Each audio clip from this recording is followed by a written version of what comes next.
ਖਬਰਾਂ ਦੀ ਸ਼ੁਰੂਆਤ ਕਰੀਏ ਪੰਜਾਬ ਦੇ ਵਿੱਚ ਸਿਆਸੀ ਹਲਚਲ ਤੋਂ। ਹੜ੍ਹਾਂ ਨੇ ਤਾਂ ਤਬਾਹੀ ਮਚਾਈ ਹੈ, ਪਰ ਹੜ੍ਹਾਂ ਨੇ ਸਿਆਸੀ ਲੋਕਾਂ ਨੂੰ ਵੀ ਵਕਤ ਪਾਇਆ ਹੋਇਆ। ਵਕਤ ਤਾਂ ਕਿਉਂਕਿ ਉਹਨਾਂ ਨੂੰ ਇੱਕ ਦੂਜੇ ਦੀ ਸ਼ਰਮ ਜਾਂ ਕਹਿ ਲਓ ਵੋਟਾਂ ਦੇ ਲਈ ਉੱਥੇ ਜਾਣਾ ਪੈਂਦਾ ਜਿੱਥੇ ਉਹ ਜਾਣਾ ਨਹੀਂ ਚਾਹੁੰਦੇ। ਜਿੱਥੇ ਉਹ ਜਾਣਾ ਨਹੀਂ ਚਾਹੁੰਦੇ, ਇਹਨਾਂ ਦੇ ਵਿੱਚ ਇੱਕ ਹੋਰ ਬੰਦੇ ਦਾ ਨਾਂ ਜੁੜ ਗਿਆ, ਪਰ ਉਹਦੇ ਤੇ ਜ਼ਿੰਮੇਵਾਰੀ ਬਹੁਤ ਵੱਡੀ ਹੈ। ਭਗਵੰਤ ਮਾਨ। ਭਗਵੰਤ ਮਾਨ ਕਹਿੰਦੇ ਕਿ ਜਦੋਂ ਕੇਂਦਰੀ ਮੰਤਰੀ ਆਏ ਸੀਗੇ, ਜਦੋਂ ਉਹਨਾਂ ਦੇ ਮੂਹਰੇ ਗੱਲ ਰੱਖਣੀ ਸੀ, ਪੰਜਾਬ ਦਾ ਕੇਸ ਰੱਖਣਾ ਸੀ, 60,000 ਕਰੋੜ ਰੁਪਏ ਦੀ ਚਿੱਠੀ ਲਿਖਣੀ ਸੀ, ਪਰ ਉਹਨਾਂ ਨੂੰ ਦੱਸਣਾ ਸੀਗਾ, ਉਸ ਟਾਈਮ ਕਹਿੰਦੇ ਇਹਨਾਂ ਨੂੰ ਬੁਖਾਰ ਹੀ ਚੜ੍ਹ ਗਿਆ ਜੀ। ਪ੍ਰਵੀਨ ਜੀ, ਕੱਲ ਅਰਵਿੰਦ ਕੇਜਰੀਵਾਲ ਜੀ ਪੰਜਾਬ ਆਉਂਦੇ ਨੇ ਕਿ ਜੀ ਮੈਂ ਜਾ ਰਿਹਾ ਹੜ੍ਹ ਪੀੜਤ ਲੋਕਾਂ ਦੇ ਵਿੱਚ ਹਾਂਜੀ ਤੇ ਮੁੱਖ ਮੰਤਰੀ ਭਗਵੰਤ ਮਾਨ ਮੇਰੇ ਨਾਲ ਹੋਣਗੇ। ਕੇਜਰੀਵਾਲ ਨੇ ਤੈਅ ਕੀਤਾ ਸੀ ਕਿ ਮੈਂ ਹੜ੍ਹ ਪੀੜਤ ਖੇਤਰ 'ਚ ਜਾ ਕੇ ਲੋਕਾਂ ਦਾ ਹਾਲ ਜਾਣਾਂਗਾ ਤੇ ਉਹਨਾਂ ਨੂੰ ਹਾਲ ਜਾਣਨ ਲਈ ਪੈ ਗਿਆ ਮੁੱਖ ਮੰਤਰੀ ਦੇ ਘਰੇ ਸਰਕਾਰੀ ਰਿਹਾਇਸ਼ ਤੇ, ਕਿਉਂਕਿ ਮੁੱਖ ਮੰਤਰੀ ਬਿਮਾਰ ਹੋ ਗਏ। ਠੀਕ ਹੈ ਜੀ। ਹੁਣ ਬੰਦਾ ਆਮ ਵੀ ਬਿਮਾਰ ਹੋ ਸਕਦਾ ਹੈ, ਜ਼ਰੂਰੀ ਨਹੀਂਗਾ ਕਿ ਮਤਲਬ ਕਿ ਇਹ ਸਿਆਸੀ ਬੁਖਾਰੇ ਹੋਵੇ। ਕੋਈ ਕਿਸੇ ਨੂੰ ਵੀ ਕੋਈ ਬਿਮਾਰੀ ਹੋ ਸਕਦੀ ਹੈ। ਔਰ ਕੇਜਰੀਵਾਲ ਦੀ ਜੇ ਤੁਸੀਂ ਸੁਣੋ ਤਾਂ ਉਹ ਕਹਿੰਦੇ ਡ੍ਰਿਪ ਲੱਗੀ ਹੋਈ ਹੈ ਉਹਨਾਂ ਦੇ, ਤੇ ਉਹ ਕਹਿੰਦੇ ਕਿ ਪਿਛਲੇ 3-4 ਦਿਨਾਂ ਤੋਂ ਬਿਨਾਂ ਖਾਧੇ ਪੀਤੇ ਲੋਕਾਂ 'ਚ ਡਟੇ ਸੀ, ਹੈਨਾ। ਮਤਲਬ ਵਿਚਾਰੇ ਨੂੰ ਹਿਆਤ ਵਰਗੇ ਹੋਟਲ 'ਚ, 5 ਤਾਰੇ ਹੋਟਲ 'ਚ ਸੌਣ ਨੂੰ ਥਾਂ ਮਿਲਦੀ ਹੈ, ਖਾਣ ਪੀਣ ਦਾ ਕਿੱਥੇ ਟਾਈਮ ਮਿਲਦਾ। ਸਹੀ ਹੈ। ਮੰਜਾ ਦਾ ਵਿਚਾਰਾ ਐਡੇ ਵੱਡੇ ਹੋਟਲ 'ਚ ਡਾਇਆ, ਉਹਨੂੰ ਜੇ ਤਾਂ ਕਿਸੇ ਕੋਠੇ ਤੇ ਡਾਇਆ ਹੁੰਦਾ ਮੋਟਰ ਤੇ ਜਿਹੜਾ 4 ਫੁੱਟ 5 ਫੁੱਟ ਡੁੱਬਿਆ, ਫਿਰ ਤਾਂ ਪਤਾ ਲੱਗਦਾ ਕਿ ਹਾਂ ਲੋਕਾਂ 'ਚ ਵਿਚਰ। ਪਤਾ ਨਹੀਂ ਕੇਜਰੀਵਾਲ ਇਹਨੂੰ ਵੀ ਕਿਵੇਂ ਲੋਕਾਂ 'ਚ ਵਿਚਰਨਾ ਕਹਿੰਦੇ ਨੇ। ਸਹੀ ਹੈ, ਬਿਲਕੁਲ। ਹੈਨਾ, ਕਿ ਇਸ ਲਈ ਮਤਲਬ ਕਿ ਉਹਨਾਂ ਦੀ ਸਿਹਤ ਵਿਗੜ ਗਈ ਤੇ ਉਹ ਅੱਜ ਮੇਰੇ ਨਾਲ ਜਾ ਨਹੀਂ ਸਕਦੇ। ਕੀ ਇਹ ਸਰਕਾਰੀ ਬੁਖਾਰ ਹੈ? ਕੀ ਇਹ ਸਿਆਸੀ ਬੁਖਾਰ ਹੈ? ਕੀ ਇਹ ਹਕੀਕਤ ਦੇ ਵਿੱਚ ਬੁਖਾਰ ਹੈ? ਇਹ ਸਵਾਲ ਕਿਉਂ ਪੈਦਾ ਹੋਇਆ? ਕਿਉਂਕਿ ਸਿਆਸੀ ਬੰਦੇ ਦੀ ਆਪਣੀ ਕੋਈ ਹੋਂਦ, ਆਪਣਾ ਕੋਈ ਜੀਵਨ ਨਹੀਂ ਹੁੰਦਾ। ਸਿਆਸੀ ਬੰਦੇ ਨੂੰ ਹਰ ਪੱਖ ਤੋਂ, ਸਿਆਸੀ ਕੋਣ ਤੋਂ ਹੀ ਦੇਖਿਆ ਜਾਂਦਾ, ਚਾਹੇ ਉਹ ਕੋਈ ਪਰਿਵਾਰਕ ਨਿੱਜੀ ਪਹਿਲੂ ਹੋਵੇ ਚਾਹੇ ਕੁਛ ਹੋਵੇ।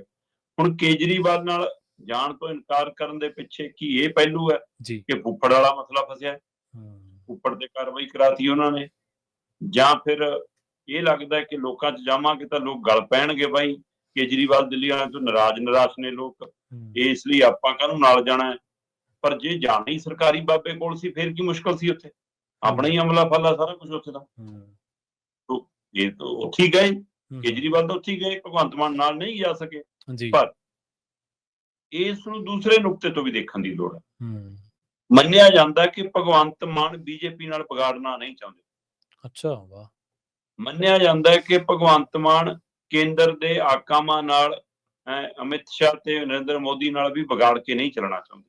ਠੀਕ ਹੈ। ਅੱਛਾ, ਜੇ ਉਹ ਕੇਜਰੀਵਾਲ ਨਾਲ ਜਾਂਦੇ ਤਾਂ ਇਹ ਤਕਨੀਕੀ ਤੌਰ ਤੇ ਪੰਜਾਬ ਵੱਲੋਂ ਇਹ ਸਵਾਲ ਉੱਠਦਾ ਕਿ ਵੀ ਅੱਜ ਤੱਕ ਕੇਂਦਰੀ ਮੰਤਰੀ ਆਇਆ ਸੀ, ਤੁਸੀਂ ਉਹਦੇ ਮੂਹਰੇ ਪੰਜਾਬ ਦਾ ਕੇਸ ਰੱਖਦੇ, ਚੰਗੀ ਗੱਲ ਸੀ। ਤੁਸੀਂ ਉਹਦੇ ਕੋਲ ਜਾਂਦੇ, ਚੰਗੀ ਗੱਲ ਸੀ। ਤੁਸੀਂ ਉਹਦੇ ਨਾਲ ਦੌਰੇ 'ਚ ਨਜ਼ਰ ਆਉਂਦੇ, ਚੰਗੀ ਗੱਲ ਸੀ।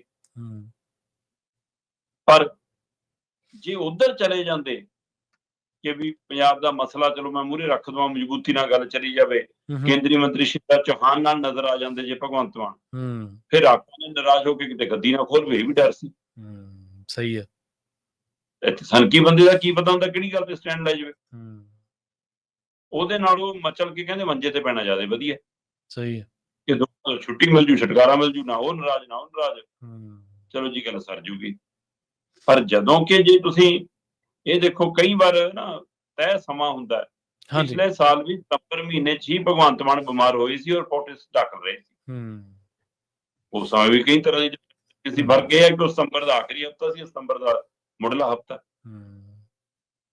ਪਰ ਲੋਕ ਇਹੀ ਕਹਿੰਦੇ ਨੇ ਜੀ ਕਿ ਸਿਆਸੀ ਬੁਖਾਰ ਸੀ, ਦੋਵੇਂ ਪਾਸਿਓਂ ਬਚਾਅ ਹੋ ਗਿਆ, ਦੋਵਾਂ ਨੂੰ ਰਾਂਝਾ ਰੱਖ ਲਿਆ, ਹੈਨਾ। ਤੇ ਕੇਜਰੀਵਾਲ ਥੱਲੇ ਗਏ, ਹੈਨਾ, ਨਾਲ ਅਮਨ ਅਰੋੜਾ ਚਲੇ ਗਏ।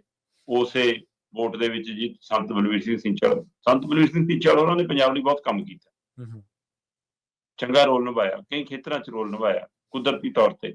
ਪਰ ਹੁਣ ਉਹਨਾਂ ਨੂੰ ਇਹਨਾਂ ਦਰਿਆਵਾਂ ਦੇ ਵਿੱਚ, ਨਦੀਆਂ ਦੇ ਵਿੱਚ, ਬਹੀਂ ਦੇ ਵਿੱਚ, ਇਹਨਾਂ ਜਿਹੜੇ ਗਾਂਧ ਵਾਲੇ ਸੀਵਰੇਜ ਵਾਲੇ ਪੈਂਦੇ ਪਾਈਪ ਪੂਪ ਨੇ, ਹੁਣ ਨਹੀਂ ਉਹ ਦਿਖਦੇ, ਨਹੀਂ ਦਿਖਦੇ, ਹੁਣ ਦਿਖਣੇ ਬੰਦ ਹੋ ਗਏ।